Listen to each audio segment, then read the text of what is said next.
Fanantenana eo anivon'ny hotakotaka manasanao ampitiavana mba hanaraka izany no hevitra izany.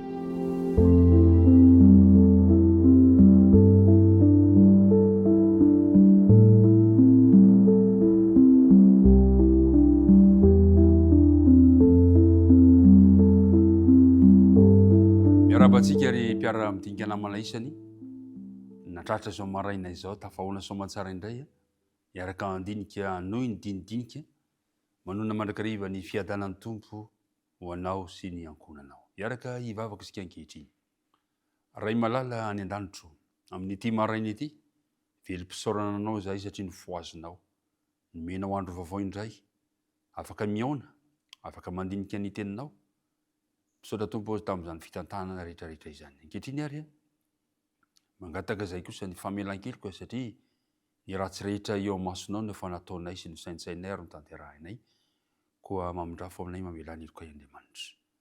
Raha anao zao dindinga zao ry zay ankehitriny dia mangataka ny fanena masina mba hampitoeranao temponay hampianatra anay ary hampitoetra ny teny mba hitondra soa sy fanavaozana ho an'ny tsirairay avy minaran'i Jesosy. Amen.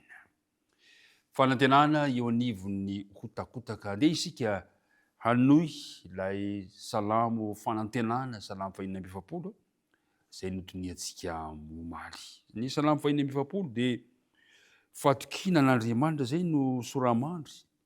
Fatokinan'Andriamanitra fiarovana mafy. Mila matoky an'Andriamanitra isika satria Andriamanitra dia fiarovana azo antoka. Ny andininy voalohany dia hoy izy hoe Andriamanitra no aro sy hery ho antsika mpamonjy mora azo indrindra amin'ny fahoriana izy.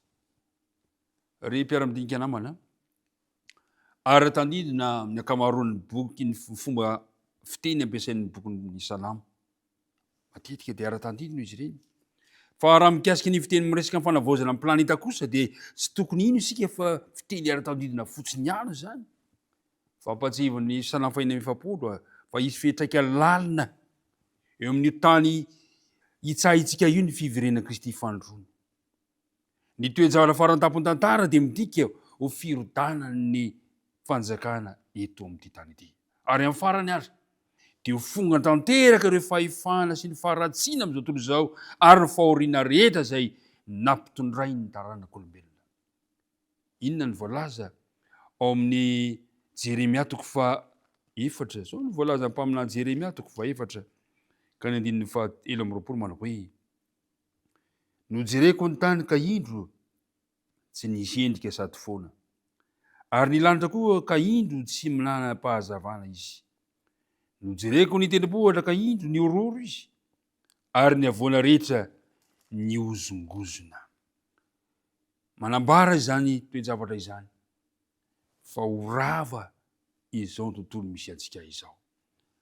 Ao amin'ny boky ny faminaniana dia mampiseho mandrakariva ny Baiboly ny amin'izany toe-javatra izany. Ao amin'ny bokin'ny Daniela dia nahitantsika ohatra mampiseho ranomasina misamboaravoara izay nipoirana ny firenena ny fandimby teto amin'izao tontolo izao. Ny rivotra efatra ny tany sy ny fifandonana no nitsoka ny ranomasina jentilesa ka miteraka fanjakana mifandimby. Hitantsika tsara ilay fahitana ny mpaminany Daniela ireo karazana biby efatra izay maneho fanjakana mifandimby. Kanefa tamin'ireo fanjakana mifandimby ireo dia tsy misy na dia anankiray aza na havan'ny olana teto amin'izay mianjady amin'ny taranak'olombelona, tsy misy na dia iray aza. Tsy misy na dia iray tamin'ireo fanjakana lazainy Daniela ireo aza no azo mba lazaina hoe fialofana azo antoka amin'ny vahoakan'Andriamanitra. Tsy misy. Tsy misy azo ialofana eto amin'ity tany ity. Fantatsika nefa ny vahoakan'Andriamanitra fa manana fanjakana izay omanin'Andriamanitra azy ao amin'ny bokin'ny Filipianina 4 ka 20 manao hoe fa ny fanjakantsika dia any an-danitra. Raha lasa nabavy malala isany manana fanjakana izay tsy voaozongozona mandrakizay ny vahoakan'Andriamanitra. Nampianarin'i Jesosy fa hisavorovoro izao tontolo izao arakaraka ny matombotra ny fiverenan'i Jesosy. Ao amin'ny filazantsara Matio manontolo no ahitantsika izany toe-javatra izany, ny korontana izay hitranga eto amin'ny tany ity. Kanefa ao anatin'izany toe-javatra izany azontsika atao nefa ny mifikitra mpinoana na inona no mitranga eto amin'ny fiainana ity fa mifeny toe-javatra rehetra Andriamanitra. Ary zay ny mahatanteraka le teniny amin'ny andininy fahaenina manao hoe, andininy fahaenina amin'ny Salamo fahaenina amby efapolo manao hoe, ny tabataba ny firene samy hafa, ny kotrakotrana ny fanjakana maro, nanonona ny feony izy ka ny empony tany. Inatrehan'izany toe-javatra izany dia hoy ny tokony tombo antsika manao hoe Jehovah tompony maro no momba antsika, Andriamanitra Jakoba no fiarovana avo ho antsika. Ary mpiara-midinika namana, ndao apetraka isan'andro amin'Andriamanitra ny fiainana. Tsy misy nina azontsika antenaina intsony eto amin'ity tany ity. Tsy misy ninina azontsika hialofana eto amin'ity tany ity. Fahoriana, fijaliana no hitantsika eto. Fa eto kosa nefa dia milaza izy, Jehovah tompony maro no momba antsika, Andriamanitra Jakoba no fiarovana avo ho antsika. Finaritra mandinika zany ary zay no nanambaran'ny mpaminany Daniela. Zao no nanambaran'ny Daniela toko fahafito. Daniela toko fahafito.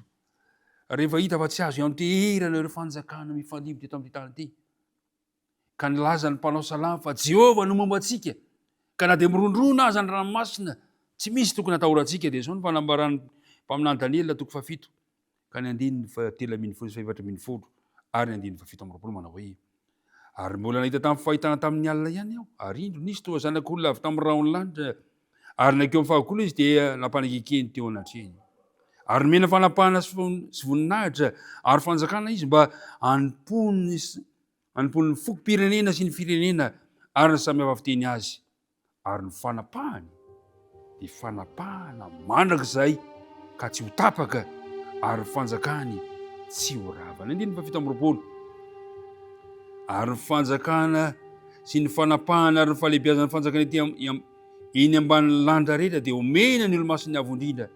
Ny fanjakany dia fanjakana mandrakizay, ary ny fanapahana rehetra dia hanompo sy hanao azy. Ry mpiara-midinika namana, izany no fanantenana ao antsika na dia anivon'ny hotakotaka misy ankehitriny azy. Jehovah tompony maro no momba antsika. Amin'izao fotoana izao dia tsy tsara ny fizotrony toe-javatra ary tsy mihatsara izany, kanefa ny azo antoka noho ny amin'i Jesosy dia ho afa-tanteraka ny ho avy, satria fanjakana mandrakizay tsy misy fahataperana no men'ny tompo ho anao. Tsy salasalana ary fa toa mihotakotaka sy voafehany fahitana ty tontolo misy antsika ity. Inona no tokony ho raisinao amin'izany teny izany? Andeha hitoetra ho matoky amin'Andriamanitra isika, ka dia eo aza ny mihotakotaka ny tany dia tsy atahotra isika. Jehovah no aro sy fiarovana ho antsika tsirairay avy. Hivavaka isika tompoko. Andriamanitra rainay io, misaotra anao mandrakariva izay noho ny toko izay omenao anay, fa na dia ao anatin'ny hotakotaky ny fiainana aza dia mbola mampanantena anay hatrany ianao, mampahery anay mandrakariva fa ianao no mpamonjy anay, ianao no antoko ny ho avinay tsirairay avy. Tsy misy antenenay tokoa tompo eto amin'ity tany ity, fahoriana, fijaliana, izany no hiandrandrana ianao, izany no antenaina ianao, satria ianao no mpamonjy mora azo indrindra amin'ny fahoriana. Dia apetraka amin'ny fiainana am-pelantananao ary izahay, mitahiry ty mpiara-midinika amiko reto, ianao koa nijery ny fiainana izy ireo. Anaran'i Jesosy. Amen.